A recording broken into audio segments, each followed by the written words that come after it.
जोत के आकार में कैसे बेहतर खेती करे। किसान सम्मान निधि उसके लिए वरदान सिद्ध हुई है कि अगर समय समय पर साल में 3 बार 2000 रुपया मिल जाए तो छोटे छोटे इनपुट की कास्ट निकल जाती है। अनेकों प्रयत्न हो रहे हैं, मैं उसके विस्तार में भी नहीं जा रहा। लेकिन तीसरा है किसान को ठीक दाम देना, और इसलिए एमएसपी की व्यवस्था और उस पर खरीद हो इसके इंतजाम के लिए अनेकों योजनाएं हैं, उसके विस्तार में भी आज जाने की आवश्यकता नहीं है। चौथा है फसल का विविधीकरण, डाइवर्सिफिकेशन। उसको हम बहुत गंभीरता से काम कर रहे हैं। परंपरागत फसलें उगाएं, गेहूं हो, चावल हो, धान, लेकिन उसके साथ साथ अलग अलग खेती कैसे हो सकती है। फूलों की खेती, फलों की खेती, सब्जियों की खेती, औषधि खेती, कृषि वानिकी, एक नहीं अनेकों तरह के। तो हाइड्रोपोनिक्स का जमाना आ गया। धरती कम है तो आसमान पे चलो, धीरे धीरे जैसे हाई राइज बिल्डिंग बनी वैसे हाई राइज खेत बनते हुए चले जाएं। तो नई नई जो तकनीकी है, नई नई जो पद्धतियां हैं, उनका इस्तेमाल करते हुए कृषि का विविधीकरण करें। उसमें पशुपालन जोड़ दो, उसमें मछली पालन जोड़ दो, उसमें मधुमक्खी पालन जोड़ दो। अनेकों प्रकार के प्रयास किए जा सकते हैं, प्रयास किए भी जा रहे हैं, ताकि हम किसान को कम जमीन में भी वो ज्यादा आमदनी कैसे प्राप्त कर सके और खाद्य की जरूरतों को भी हम कैसे पूरा कर सकें। और उसी दिशा में हमारे स्टार्टअप्स महत्वपूर्ण भूमिका का निर्वाह कर रहे हैं। हमने तय किया किसान की लागत कम करके उत्पादन बढ़ाने के लिए। आप जानते हैं फसल कटाई के बाद जितना नुकसान होता है, अभी बता रहे थे, लगभग 13, 14, 15%, कई जगह 16% फसल कटाई के बाद ठीक प्रबंध ना होने के कारण किसान को नुकसान हो जाता है। हमारे पास किसान के उत्पाद को रखने के लिए पर्याप्त मात्रा में वेयर हाउस नहीं थे, कोल्ड स्टोरेज नहीं, राइपनिंग चैम्बर नहीं, अलग अलग कई तरह की चीजों की जरूरत थी। लेकिन उनका निर्माण कैसे हो, इसके लिए कई बार पैसे की व्यवस्था नहीं होती थी। तो एक प्रमुख आयाम हमारी कृषि नीति का यह है कि फसल की कटाई के बाद उसका प्रबंध हम कैसे ठीक से कर पाएं। फसल अगर रखने की जगह नहीं तो औने पौने दाम में बेचना किसान को पड़ता है। अगर बेहतर वेयर हाउस हमारे पास हो तो किसान अपने अनाज को रोक सकता है रख के, उसके बदले में पैसे उसको मिल सकते हैं, और जब ठीक दाम मिले वो फसल बेच के वो पैसे चुका सकता है और ज्यादा लाभ कमा सकता है। कोल्ड स्टोरेज के उपयोग को हम सब जानते हैं अच्छी तरह से। जल्दी खराब होने वाली विशेषकर फल, सब्जियां, हमारे कई और उत्पाद है। अब प्याज भी ज्यादा दिन नहीं टिकती, उसके लिए भी एक रचना बनानी पड़ती है, वेयर हाउस अलग तरह के बनते हैं, लेकिन इनकी भारी कमी थी और इसलिए जरूरत इस बात की थी कि ये इंफ्रा बने। तो हमारी कृषि की जो नीति है उसका एक सूत्र ये था कि फसल का विविधीकरण भी करें, वैल्यू एडिशन भी करें, नुकसान भी ना हो किसान को, इसका इंतजाम भी करें, रखने का बेहतर प्रबंध करें, और एक बात और, नुकसान हो जाए तो किसान को उसकी भरपाई करें। उसके लिए प्रधानमंत्री फसल बीमा योजना बहुत प्रोग्रेसिव योजना है, दुनिया की सबसे बड़ी फसल बीमा योजना है। लेकिन इसके साथ साथ एक और अंतिम, हम धरती को आने वाली पीढ़ियों के लिए भी सुरक्षित रख पाए। केमिकल फर्टिलाइजर के ज्यादा उपयोग के कारण धरती की उर्वरक क्षमता लगातार कम होती जा रही है, मित्र जीव मित्र कीट मारे जा रहे हैं। केंचुए का आजकल आता पता नहीं मिलेगा कहीं आपको। पहले आपने देखा होगा, मुझे पता नहीं आप में से कितने गांव की पृष्ठभूमि के होंगे, लेकिन गांव में बरसात के दिनों में केंचुए घरों में घुसते थे निकल के। हमने केमिकल फर्टिलाइजर पेस्टिसाइड का उपयोग करके यह हालत कर दी कि केंचुआ दिखनी बंद हो गया।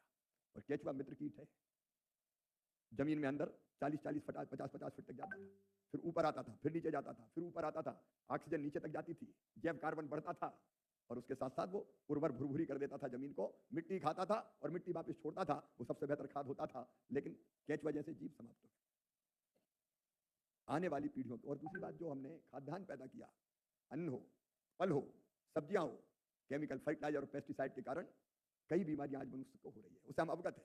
कैंसर एक्सप्रेस जैसी ट्रेनें आजकल चल रही है, हम किस दिशा में जा रहे हैं। इसलिए हमको आज सोचना ही पड़ेगा कि यह धरती केवल हमारे लिए नहीं है, हमारी संतानों के लिए भी है, उनकी संतानों के लिए भी है। अगर यही क्रम चलता रहा तो आने वाले समय में धरती का क्या होगा। ये ऐसे प्रश्न थे जिन पर कोई बहुत गंभीरता से नहीं सोचता था, लेकिन सोचा तो हमारे कल्पनाशील मस्तिष्क के धनी प्रधानमंत्री श्रीमान नरेंद्र मोदी जी ने सोचा। और एक नहीं, अनेकों योजनाएं उस दिशा में बनाई। अभी कल ही आपने देखा कैबिनेट ने 7 योजनाओं के लिए हजारों करोड़ रुपए दिए किसान को लाभकारी खेती के लिए। और आज के ये जो 2 प्रयोग है, एक एग्रीश्योर, हमारे कई स्टार्टअप्स हैं जो नए नए प्रयोग कर रहे हैं। हमारे मित्र बता रहे थे 22 वर्षीय एग्रीकल्चर के क्षेत्र में अभी कम है, हमारे स्टार्टअप्स तो वैसे दुनिया में धूम मचा रहे हैं, कई यूनिकॉर्न बन गए। मैं उनके विस्तार में नहीं जा रहा, लेकिन एग्रीकल्चर के क्षेत्र में भी आजकल बड़ी संख्या में नौजवान आ रहे हैं, विद्यार्थी आ रहे हैं, उनके पास टैलेंट है, क्षमता है, आइडियाज है, योग्यता है, समझ है, सामर्थ्य है। लेकिन कई बार अच्छे आइडिया के लिए भी पीछे से जो सपोर्ट चाहिए, धन चाहिए, व्यवस्थाएं चाहिए, वो कई बार हो नहीं पाती। और इसी विचार से जो स्टार्टअप्स अच्छा काम कर रहे हैं, शुरू तो हो गए, बेहतर काम कर रहे हैं, लेकिन आगे बढ़ाने के लिए उनको धन की जरूरत थी, सपोर्ट की जरूरत थी, पैसे की जरूरत थी। और इसलिए विचार आया कि एक ऐसी योजना बनाई जाए जो ऐसे हमारे जो स्टार्टअप्स हैं उनको सहयोग करे। और इसलिए ये एग्रीश्योर निधि का आज शुभारंभ हुआ है। मैं कृषि के क्षेत्र में जो स्टार्टअप्स काम कर रहे हैं उनसे आग्रह करना चाहता हूं, आप इस योजना का लाभ उठाएं। बैंकर्स मित्र यहाँ बैठे हुए, नाबार्ड के चेयरमैन यहाँ बैठे हुए, हम 750 करोड़ रुपए का हमारा ये फंड है। डिटेल में इसलिए नहीं जाना चाहता कि बार बार यहाँ हमारे सामने वीडियो के माध्यम से भी प्रेजेंटेशन हुआ है। एग्रीश्योर की योजना का लाभ उठा के हम कृषि के क्षेत्र में जो स्टार्टअप्स काम कर रहे हैं वो और बेहतर काम करें। तो जैसा कि दोस्तों अभी आप लोग देख पा रहे होंगे, मध्य प्रदेश के पूर्व मुख्यमंत्री शिवराज सिंह चौहान और केंद्रीय कृषि मंत्री शिवराज सिंह चौहान जी ने जो है आज कई बड़े ऐलान किए हैं और कृषि संबंधित जो है चर्चा की है। किसानों को 2-2 हज़ार रुपये मिले, छोटे किसानों को, तो उसके लिए ये योजना वरदान है, ये उन्होंने बताया है। और कहा है कि मध्य प्रदेश में भी मैंने मुख्यमंत्री किसान कल्याण योजना चलाई है, जिसके अंतर्गत अब 6 और प्लस 6 12,000 रुपये किसानों को मिलते हैं, यानी कि साल में 12,000 रुपये 1,000 रुपये महीने ये हो जाता है। और साथ ही किसानों को अच्छे दाम, जो उनकी फसलें हैं अच्छे दाम पर बेचें, इसके लिए भी MSP सरकार जो है दे रही है और आगे भी देगी, ये भी उन्होंने बड़ा ऐलान किया है, काफ़ी अच्छी बात है। लेकिन आप लोगों को बता दें, मुख्यमंत्री डॉक्टर मोहन यादव जी ने कई बड़े ऐलान किए हैं। जब आप वीडियो को पूरा देखेंगे तो आप लोगों को सब कुछ समझ में आने वाला है। तो चलिए सबसे पहले मैं पूरा वीडियो देखते हैं, फिर आगे आप लोगों को बताएंगे। दोस्तों, कृषि भारतीय अर्थव्यवस्था की रीढ़ है।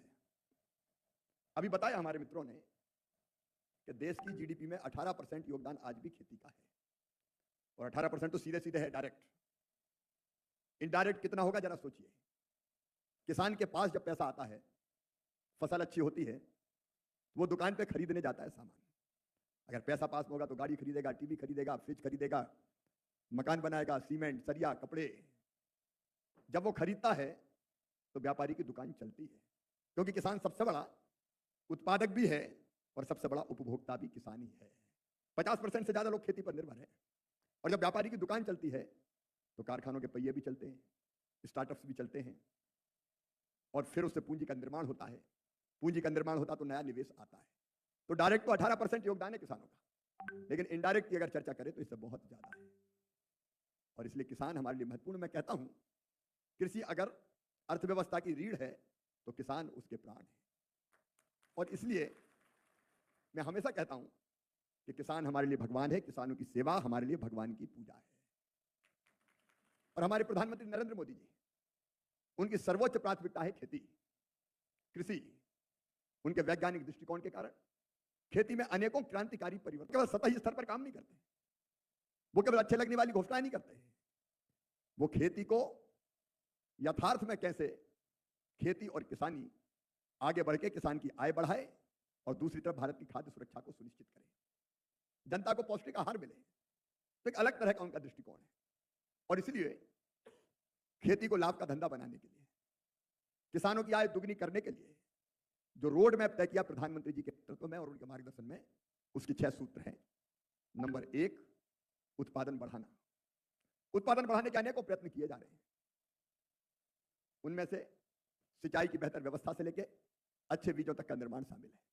अभी पिछले दिनों प्रधानमंत्री जी ने यहीं इसी कैंपस में पूछा कि 65 अलग अलग फसलों की 109 प्रजातियों के बीज रिलीज किए थे, और उनमें से अलग अलग प्रकार के बीज थे। जैसे धान, 30% पानी, कम पानी में होने वाली धान, रुपाई करने की जरूरत नहीं है, सीधे आप जैसे गेहूं बोते हैं वैसे बो दीजिए।